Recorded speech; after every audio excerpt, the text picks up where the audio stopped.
പ്രകാരം സയൻസിന്റെ ഒരു ശക്തി കൊണ്ടാണ് ഇത് സംഭവിക്കുന്നതെങ്കിൽ ഇത് ഐസക് ന്യൂട്ടൺ കണ്ടുപിടിക്കുന്നതിന് മുമ്പ് ആപ്പിളൊക്കെ ആകാശത്തേക്കാണോ പോയത്? അല്ല, അത് അപ്പോഴും ഭൂമിയിലേക്ക് തന്നെയാണ് വന്നത്. അതല്ലാതെ അതിനു മുമ്പും അത് അങ്ങനെ തന്നെയാണ്, അതിനുശേഷവും ഇനി അത് അങ്ങനെ തന്നെ ആയിരിക്കും. അപ്പൊ സയൻസ് എന്ന് പറഞ്ഞാൽ അതെന്തുകൊണ്ട് സംഭവിക്കുന്നു എന്ന പഠനം എന്നതിനപ്പുറത്തേക്ക് അത് ഒന്നുമല്ല. പക്ഷെ ഇവർ അവതരിപ്പിക്കുന്നത് കണ്ടാ വിചാരിക്കും സയൻസ് വരുന്നതോടുകൂടി ഇനി പ്രപഞ്ചത്തിന്റെ സിസ്റ്റത്തെ തന്നെ സയൻസ് ഏറ്റെടുത്തിരിക്കുന്നു, ഇനി സയൻസ് ആയിരിക്കും. അങ്ങനെ ആയിരുന്നെങ്കിൽ വേണ്ടത് എന്താണ്? സൂര്യൻ കിഴക്ക് നിന്നാണല്ലോ ഉദിക്കുന്നത്. പക്ഷേ സയൻസിന് അതിനെ പടിഞ്ഞാറൊന്ന് കൊണ്ടുവരാൻ കഴിയുമോ? സയൻസിന് സാധ്യമല്ല. ഇവിടെ നടക്കുന്ന മഴയുടെ സംവിധാനം, കാറ്റിന്റെ സംവിധാനം, സയൻസിനെ മാറ്റാൻ സയൻസിന് ഒന്നും ചെയ്യാൻ പറ്റില്ല.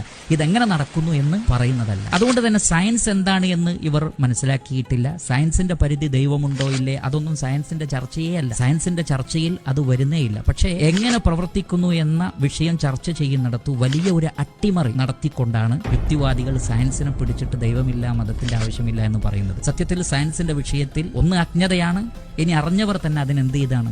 ഒരു വലിയ അട്ടിമറി നടത്തുകയാണ് ചെയ്തിട്ടുള്ളത്.